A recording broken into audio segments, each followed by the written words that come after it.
The lobby of the bank was alive with activity that bright morning, filled with the hum of conversation, the rhythmic tapping of polished shoes on the marble floor, and the soft chime of phones as men and women scrolled impatiently, waiting for their turn. Sunlight spilled generously through the wide glass windows, scattering golden streaks across the polished marble, illuminating the air of wealth and precision that clung to the place. Customers in crisp suits adjusted their ties, shuffled stacks of papers, and cast hurried glances toward the wall clock, their impatience evident in every small gesture.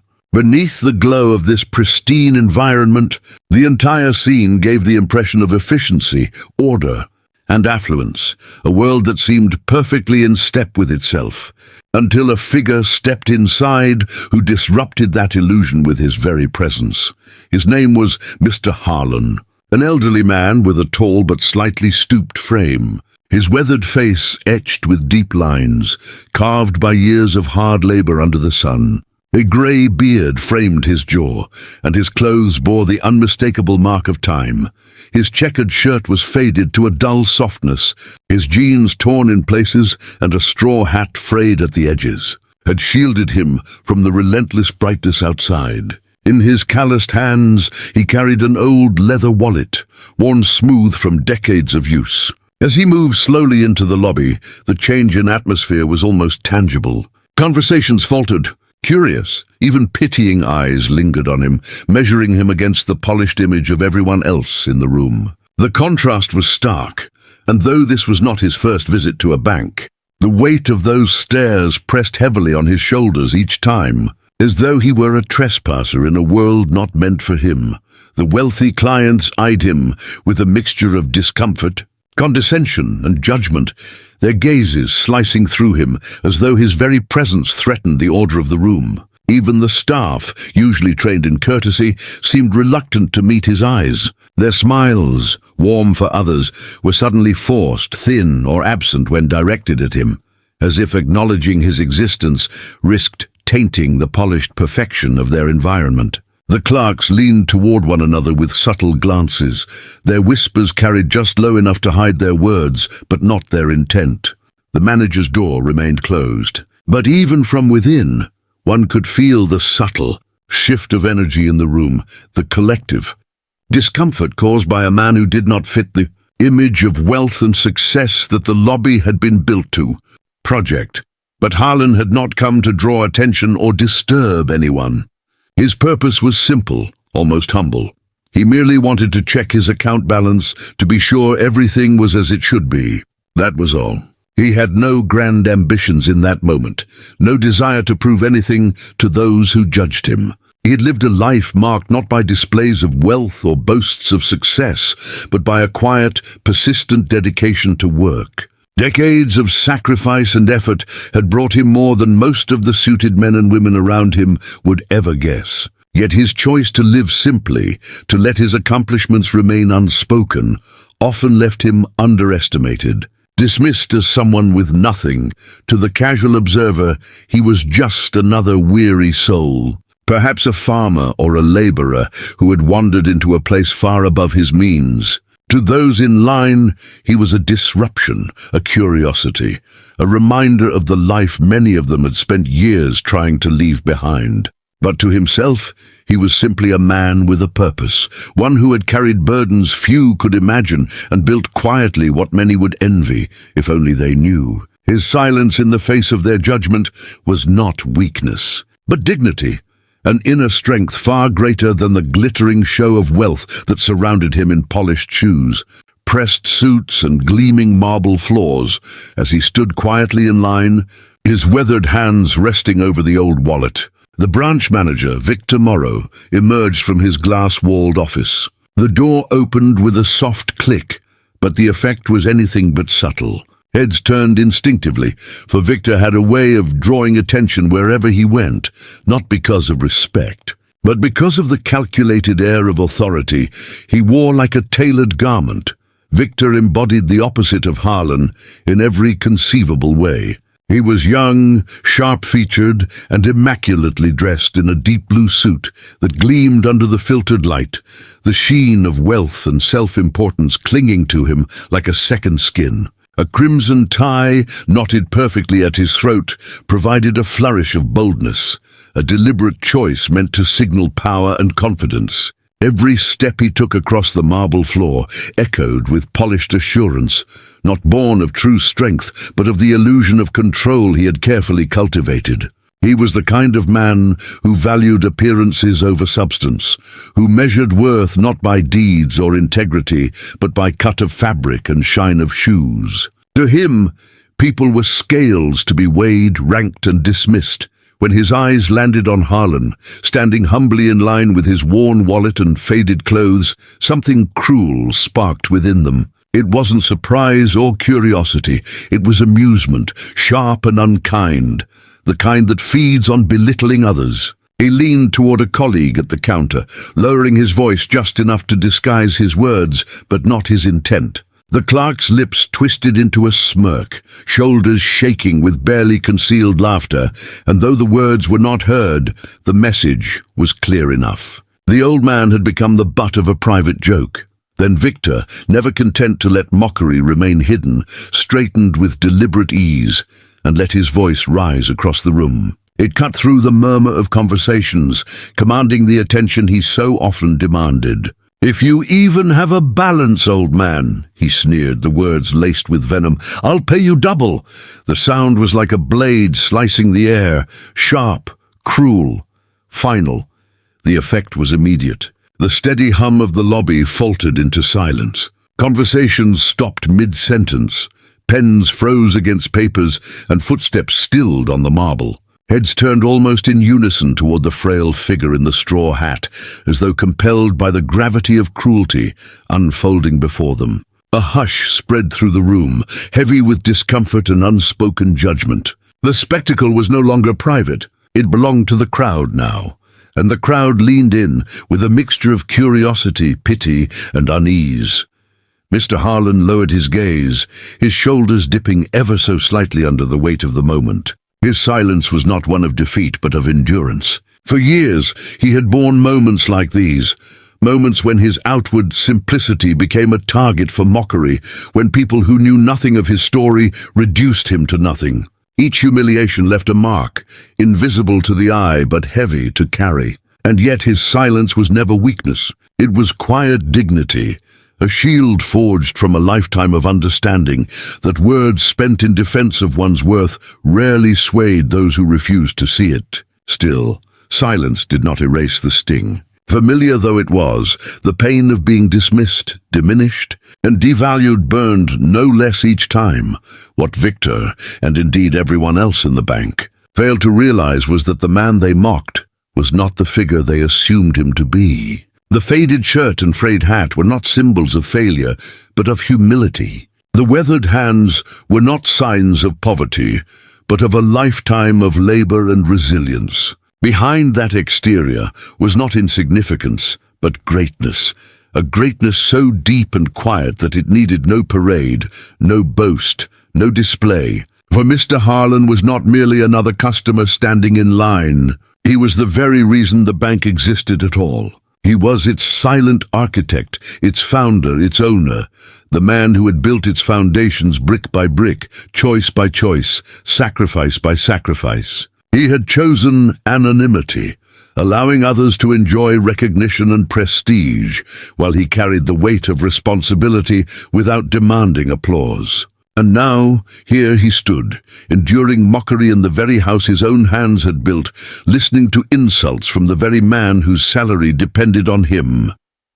Finally, the clerk at the counter called his name. The sound carried a note of amusement, emboldened by Victor's cruelty, as if the clerk himself believed the joke was his to share. The name hung in the air, colliding with the heavy silence that still wrapped the lobby. All eyes shifted to Harlan, their gazes weaving judgment and curiosity into a single thread, waiting to see how he would move, what he would say, or whether he would simply turn and leave.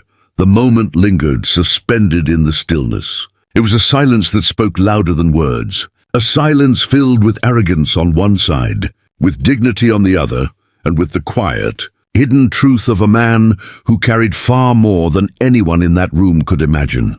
The elderly man stepped forward when his turn finally arrived. His gait, slow but steady, each step a quiet defiance against the weight of years and stares alike. His weathered hands tightened briefly around the old leather wallet before he slipped a worn ID from its pocket and slid it across the polished counter. The clerk, still wearing the fading trace of a smirk from Victor's earlier remark, tapped lazily at the keyboard, his posture dripping with condescension. But the arrogance drained from his face almost at once. His eyes blinked rapidly, disbelief flickering in his gaze as numbers filled the screen, numbers that stretched on like a river without end. His smirk collapsed into silence, and the rhythm of his fingers faltered. Zeros multiplied across the display, cascading in lines that belonged not to a customer, but to an institution. The figures were staggering, an amount so vast it dwarfed anything he had ever seen in all his years behind that counter. His breath caught, his throat tightened. He leaned closer to the screen, scanning again and again, as though repetition might turn the impossible into a mistake. But it did not. The truth only grew heavier with each confirmation. His hands trembled faintly on the desk, the composure of practiced professionalism unraveling under the weight of what he was seeing. When he finally spoke, his voice was thin, strained, barely rising above a whisper. "Sir, your account." The words broke there, unfinished, as if speaking them aloud might shatter the fragile illusion of normalcy still clinging to the room. Victor, lounging nearby with smug anticipation, caught the hesitation like a hawk spotting weakness. His eyes narrowed, and then, with the swagger of a man who mistook arrogance for power, he strode forward, his polished shoes clicking sharply against the marble. His laughter, forced and theatrical, ricocheted off the silent walls. "Come now," he drawled mockingly, his voice dripping disdain. "Don't tell me the old man actually has something in there." The clerk froze, fumbling as the printer beside him churned noisily, spitting out a slip of paper heavy with truth. Panic flickered across his face. But before he could act, Victor's hand shot out. With a scoff, he snatched the slip away, the gesture sharp, impatient, entitled. He glanced down at the paper, ready to laugh, ready to feed his own arrogance further. But the sound caught in his throat, breaking apart before it could form. His eyes widened. His lips parted, but no sound emerged. The blood drained from his face as the numbers etched themselves into his mind, searing away every last trace of confidence. His hands shook. The paper crumpled slightly at the corners beneath his tightening grip. The transformation was complete. Swagger dissolved into silence, arrogance into dread. For the first time, Victor Morrow stood bare, stripped of the mask he had so carefully worn. The lobby itself seemed to change with him. The hum of idle conversations was gone, replaced only by the faint buzz of the overhead lights and the shallow, uneven cadence of Victor's breathing. Customers leaned forward in hushed amazement, whispering behind raised hands, their voices like the rustle of leaves in a storm. Their eyes darted between the trembling manager and the quiet figure in the straw hat. The staff exchanged nervous, uneasy glances. Some recognized the numbers for what they meant. Some already pieced together the truth that Victor could not bring himself to face, that the man he had mocked, the man they all had overlooked, was no mere customer. He was the silent owner, the founder, the unseen cornerstone of everything around them. Their positions, their paychecks, their very careers existed because of him. And yet, in the center of that storm of realization, Mr. Harlan remained unmoved. His shoulders were steady, his expression calm, his dignity untouched by either the insult before or the revelation now. Slowly, deliberately, he reached forward. His hand closed over the trembling slip of paper in Victor's grasp. With unhurried precision, he retrieved it, folded it neatly once, then again, and slid it back into his worn wallet, where it disappeared as if it had never existed. When he finally lifted his gaze, the room stilled further, as though even the air itself leaned in to listen. His voice was not loud, not booming, yet it carried with a weight stronger than any shout. Firm, steady, and laced with a gentleness that cut sharper than cruelty, it filled the silence completely. "The real balance we carry," he said, his words deliberate, timeless, "isn't in a bank account, but in how we treat others." The sentence hung there, resonant and immovable, a truth that silenced every whisper. Victor lowered his head, the colorless shame plain upon his face. The staff shifted uncomfortably, chastened by the reminder they had so carelessly forgotten. Customers exhaled quietly, their awe mingling with the sting of their own judgments, and Mr. Harlan, his purpose complete, adjusted the brim of his frayed straw hat, turned with calm composure, and walked toward the doors. His steps were slow, steady, dignified. Behind him, the lobby remained suspended in reverent silence, a silence not of wealth, but of respect finally realized too late. The words struck harder than any reprimand. They hung in the air like an unshakable truth, echoing through the marble halls with a force that no one present could deny. It was not anger that gave them power, but the calm certainty with which they were spoken, like a chisel carving permanence into stone. A silence stretched across the lobby, heavy and absolute, as though the very air bowed in acknowledgement.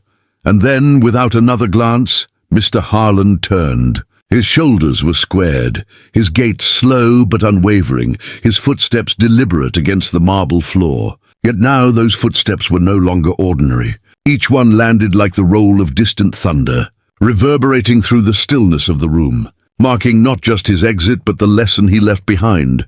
Victor's chest tightened, his breath shallow as humiliation spread like fire beneath his skin. His face burned crimson, and it felt as if the very marble walls had turned into mirrors, mirrors that reflected every cruel word he had spoken, every mocking smirk, every shallow act of arrogance that he had once mistaken for strength. The laughter he had long wielded as a weapon rang back at him now, hollow and grotesque, echoing inside his ears until it became unbearable. The customers who had once admired his polished confidence now looked upon him with unveiled contempt. The staff, who had followed his instructions out of duty, now saw him stripped of all authority, reduced to the very pettiness he had hidden behind fine suits and hollow bravado. What stood before them was no longer a leader, but a man exposed, a man who mocked the humble and bowed only to wealth. Just as Mr. Harlan reached the tall glass doors, sunlight spilling faintly across his figure, he paused. The weight of the moment could have ended there, with shame settling like ash upon Victor's shoulders. But Harlan did not leave in silence. Slowly, he turned, the brim of his frayed straw hat catching the light. His weathered face, lined with decades of struggle, softened, and when he spoke again, his voice carried not only truth, but warmth, an unexpected kindness that washed over the room like a balm to wounds no one realized they had been carrying. "I grew up with nothing," he said, his words steady, deliberate, filled with memory and quiet strength. The air itself seemed to hold its breath, and in that moment, his humility towered higher than any fortune, his dignity more powerful than all the numbers that had silenced the clerk and shattered Victor's arrogance. His presence reminded every ear that heard him that true wealth was never measured in numbers, it was measured in character. His voice deepened slightly, not in force, but in gravity, pulling every heart closer to his words. "Every dollar I earned came from sweat, sacrifice, and patience," Harlan continued, his tone calm yet commanding, as if the truth of his life were carved into each syllable. "I built this bank not to make men arrogant, but to give families hope, to help workers achieve their dreams, to remind people that respect must always come before wealth." He let the words breathe, their weight sinking into the hearts of those who listened. His weathered gaze swept across the room, meeting the eyes of customers, staff, even Victor. Some dared to hold his gaze, but most looked away, unable to withstand the purity of it. His eyes, though stern, softened as they passed over each face, not with judgment, but with an invitation to reflect, to remember, to change. "If you see someone who looks worn or tired," he went on, his voice lowering slightly, intimate now, as though speaking directly to each soul in the room. "Remember, you know nothing of the storms they've survived. You do not know the burdens they still carry, or the strength it takes them just to stand where they are. Treat them with the dignity you would want for yourself." The lobby was utterly still. Even the ticking of the wall clock, steady and unrelenting all morning, seemed to hesitate, as though the universe itself was listening. Tears glistened in the eyes of a young mother clutching her child. An older man in the corner pressed a trembling hand to his chest, nodding slowly, his lips moving in a silent prayer of thanks. And Victor, once untouchable in his arrogance, now stood frozen, hollow, and unbearably small. The effect was immediate. The atmosphere shifted, and the once bustling lobby became suspended in a silence that felt almost sacred, as though the building itself had bowed to the weight of the moment. The hum of conversation, the tapping of polished shoes, the restless sighs, all of it vanished, leaving only the echo of Mr. Harlan's words reverberating through the marble halls. It was as if time itself had hesitated, caught in the gravity of truth. A young mother, her child nestled against her shoulder, pressed her lips together as tears welled in her eyes. She could not have explained why his words pierced so deeply, only that they struck the very place where fear and hope met inside her. The struggles she bore, the long nights, the sacrifices, the quiet resilience suddenly felt seen, honored, lifted into light across the room. An older man with a bent back from years of unrelenting labor sat quietly in the corner.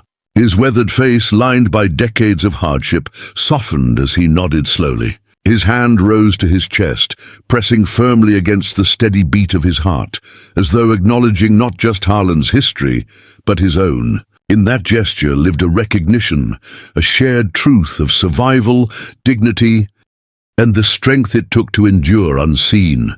Every customer, every staff member, every soul in that room was drawn into the current of the message. For a fleeting yet powerful moment, it felt as though the walls had melted away and the world outside had disappeared. There was no wealth or poverty, no status or role. Only humanity, measured not by the shine of appearances, but by the quiet depth of character. Victor, however, stood paralyzed.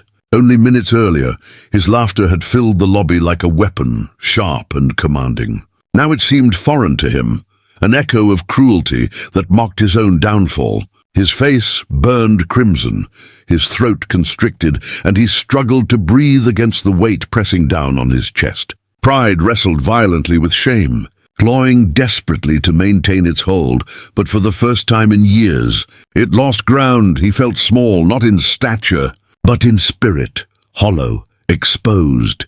The polished image he had spent years curating, the facade of power and superiority he had brandished so easily, now crumbled around him like brittle glass. He realized, with the kind of clarity that cuts deeper than a blade, that his career had not been built on service, but arrogance. His leadership had been forged not from guidance, but from mockery. He had bowed not to principle, but to wealth, and now the illusion he had so carefully crafted lay shattered at his feet. Mr. Harlan said nothing more.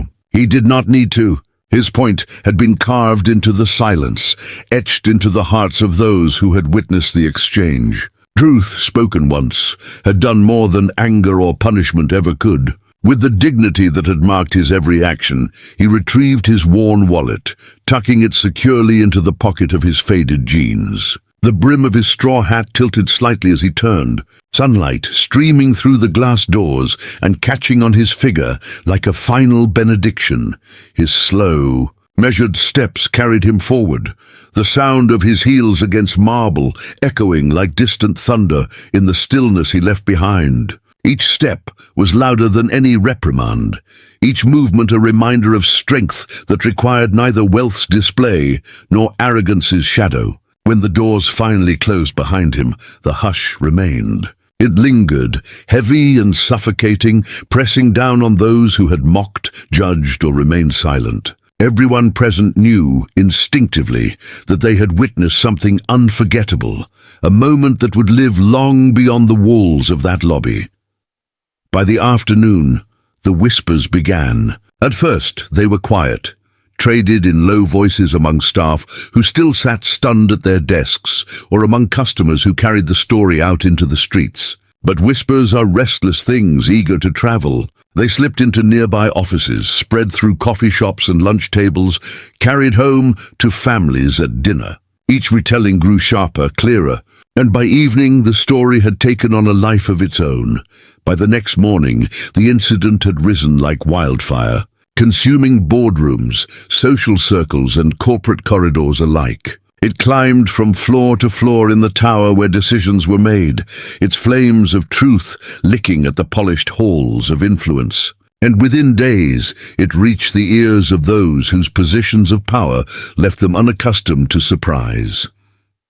It was then that the summons arrived. Formal, urgent, undeniable.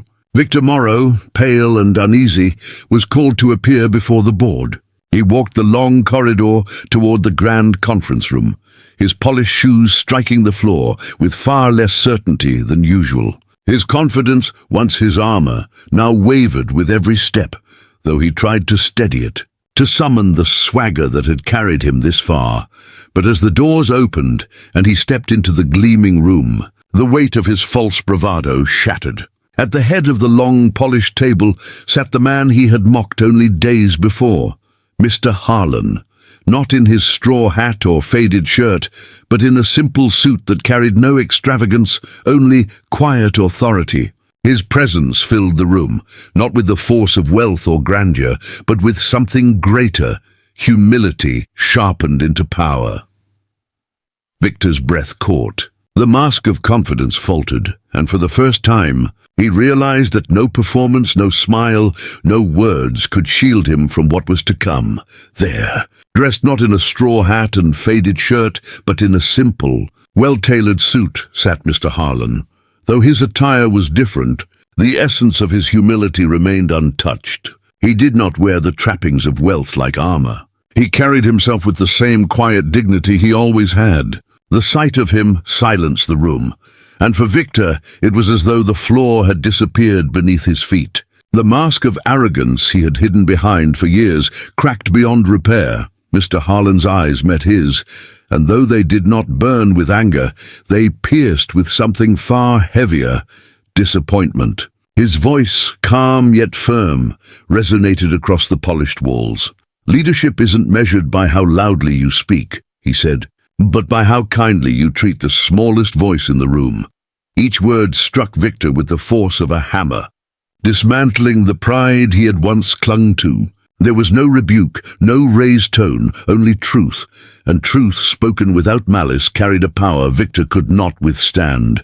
For a moment the boardroom itself seemed to hold its breath. The men and women seated around the long table shifted uneasily in their chairs, not because of harsh reprimand, but because the simplicity of the words laid bare the hollowness of the culture they had allowed to grow. In those polished walls and high-backed chairs, the air had too often been filled with arrogance, masquerading as authority. Now humility, rare, unyielding, and unpretentious, was the loudest voice in the room.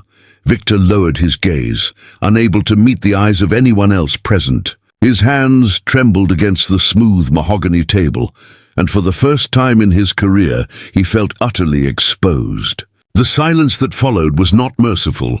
It was suffocating, pressing in on him from all sides. Every shallow laugh, every dismissive glance, every cruel word he had spoken to those beneath him returned in a flood, stripping away the last of his defenses. Soon after, Victor resigned, unable to bear the weight of his own shame. The staff, who had once admired his boldness, now viewed him differently, their loyalty dissolving as they recognized the hollowness of his leadership. His departure was not marked by farewells or gratitude, but by a collective exhale, a release of years spent under the shadow of arrogance disguised as confidence. The customers, too, began to walk into the bank with a changed perspective, not on money or balance sheets, but on the unseen worth of every human being. They remembered the story of the man in the straw hat, the one who had quietly stood among them and revealed the meaning of dignity without ever raising his voice. It was whispered that the lobby itself felt different after that day, lighter, warmer, as though respect had seeped into its marble and wood, becoming part of the foundation. As for Mr. Harlan, he continued to live as he always had, simply, quietly and humbly. He never sought recognition, never demanded admiration, and never allowed his fortune to dictate his worth. To him, wealth had never been the goal. Dignity was. And because of that, the bank he had built endured not merely as a financial institution, but as a living symbol of integrity. In the years that followed, the story of that day grew into something larger than the walls of the bank. It was retold in boardrooms and break rooms, in homes and classrooms, not merely as a tale of a CEO in disguise, but as a parable about truth. Appearances, people would say, can deceive, but character never does. Parents told it to their children at dinner tables. Teachers spoke of it to students when discussing honor. Leaders invoked it when reminding their teams of what it meant to serve rather than command. And somewhere, in a sunlit lobby on an ordinary morning, an old man with a weathered face and a straw hat had reminded the world what true wealth really means. For wealth, after all, was not what one kept locked away in vaults or written in ledgers. True wealth was written on the soul, in kindness, in humility, and in the quiet strength of a man who never forgot where he came from.